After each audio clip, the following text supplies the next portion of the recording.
সেই ৰাজ্যখন ভাৰতবৰ্ষৰ ভিতৰতে আটাইতকৈ বেছি টেক্স লগোৱা হ'ব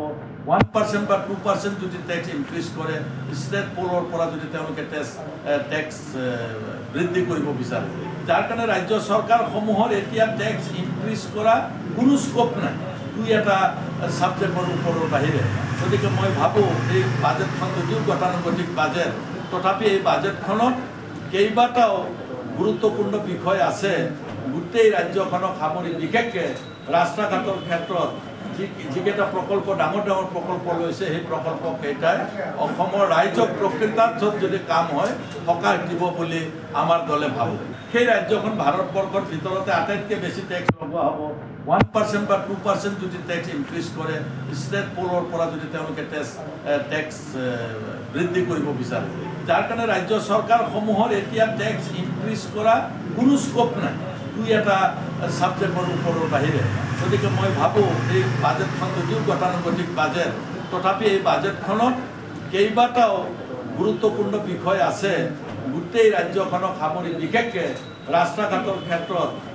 যিকেইটা প্ৰকল্প ডাঙৰ ডাঙৰ প্ৰকল্প লৈছে সেই প্ৰকল্পকেইটাই অসমৰ ৰাইজক প্ৰকৃতাৰ্থত যদি কাম হয় সকাহ দিব বুলি আমাৰ দলে ভাবোঁ সেই ৰাজ্যখন ভাৰতবৰ্ষৰ ভিতৰতে আটাইতকৈ বেছি টেক্স লগোৱা হ'ব 1% বা 2% যদি টেক্স ইনক্ৰিজ কৰে ষ্টেট পোলৰ পৰা যদি তেওঁলোকে টেক্স বৃদ্ধি কৰিব বিচাৰে যাৰ কাৰণে ৰাজ্য চৰকাৰসমূহৰ এতিয়া টেক্স ইনক্ৰিজ কৰা কোনো স্কোপ নাই দুই এটা ছাবজেক্টৰ ওপৰৰ বাহিৰে গতিকে মই ভাবোঁ এই বাজেটখন যদিও গতানুগতিক বাজেট তথাপি এই বাজেটখনত কেইবাটাও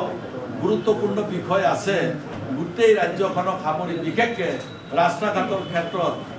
যিকেইটা প্ৰকল্প ডাঙৰ ডাঙৰ প্ৰকল্প লৈছে সেই প্ৰকল্পকেইটাই অসমৰ ৰাইজক প্ৰকৃতাৰ্থত যদি কাম হয় সকাহ দিব বুলি আমাৰ দলে ভাবোঁ সেই ৰাজ্যখন ভাৰতবৰ্ষৰ ভিতৰতে আটাইতকৈ বেছি টেক্স লগোৱা হ'ব 1% বা 2% যদি টেক্স ইনক্ৰিজ কৰে ষ্টেট পোলৰ পৰা যদি তেওঁলোকে টেক্স বৃদ্ধি কৰিব বিচাৰে যাৰ কাৰণে ৰাজ্য চৰকাৰসমূহৰ এতিয়া টেক্স ইনক্ৰিজ কৰা কোনো স্কোপ নাই দুই এটা ছাবজেক্টৰ ওপৰৰ বাহিৰে গতিকে মই ভাবোঁ এই বাজেটখন যদিও গতানুগতিক বাজেট তথাপি এই বাজেটখনত কেইবাটাও গুৰুত্বপূৰ্ণ বিষয় আছে গোটেই ৰাজ্যখনক সামৰি বিশেষকৈ ৰাস্তা ঘাটৰ ক্ষেত্ৰত যিকেইটা প্ৰকল্প ডাঙৰ ডাঙৰ প্ৰকল্প লৈছে সেই প্ৰকল্পকেইটাই অসমৰ ৰাইজক প্ৰকৃতাৰ্থত যদি কাম হয় সকাহ দিব বুলি আমাৰ দলে ভাবোঁ